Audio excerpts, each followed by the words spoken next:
Hello everyone, আসসালামু আলাইকুম। চলে আসলাম বাঙালি রান্নাঘরে নতুন ছোট্ট একটি ব্লগ নিয়ে। আজকে আমি আপনাদের সাথে শেয়ার করব আলু দিয়ে নদীর পাঁচমিশালি মাছের রেসিপি।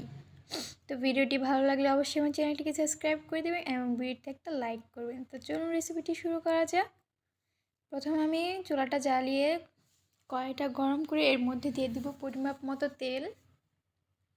তো তেলটা গরম হয়ে গেলে এর মধ্যে দিয়ে দেব পেঁয়াজ আর কাঁচামরিচ কুচি। এবার ভালোভাবে নেড়ে চেড়ে ভেজে নেব।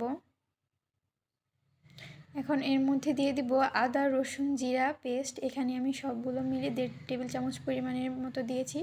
এবার ভালোভাবে নেড়ে চেড়ে তেলের সাথে ভেজে নেব যাতে আদা রসুনের কাঁচা গন্ধটা চলে যায়। তো এরপর আরেকটু পানি দিয়ে দিচ্ছি ভালোভাবে কষানোর জন্য মশলাটাকে।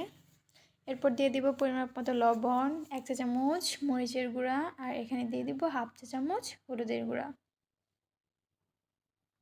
এবার ভালোভাবে নেড়ে চেড়ে কষিয়ে নিব যতক্ষণ পর্যন্ত না তেল উপরে চলে আসছে মশলা থেকে।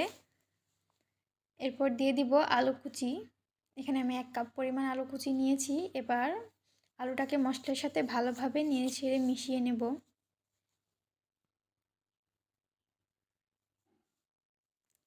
এরপর সামান্য একটু পানি দিয়ে দিচ্ছি যাতে আলুটা ভালোভাবে সেদ্ধ হয়ে যায়।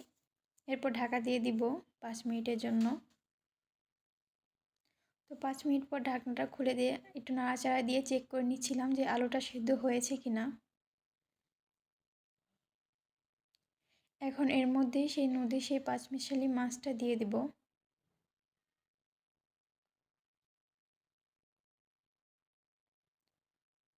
একটু ভালোভাবে নেড়ে চেড়ে মিশিয়ে নিচ্ছি।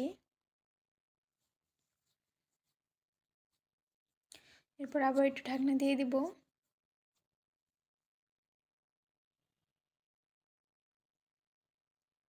আবার একটু নাড়াচাড়া দিয়ে দিচ্ছি।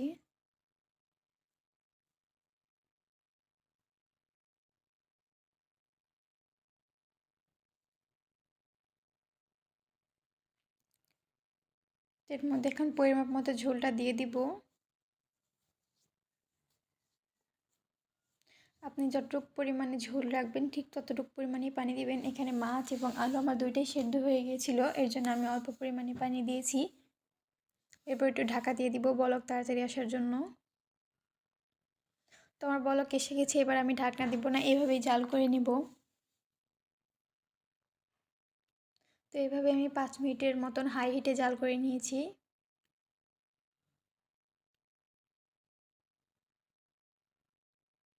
এরপর দিয়ে দিব ধনিয়া পাতা কুচি, দিয়ে 2 মিনিটের মতন জাল করে গ্যাসটা অফ করে চুলা থেকে তরকারিটা নামিয়ে নিব।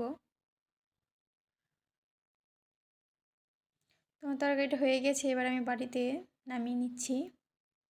তো দেখতেই পাচ্ছেন দেখতে কতটা লোভনীয় হয়েছিল এবং খেতে অনেক বেশি মজার হয়েছিল।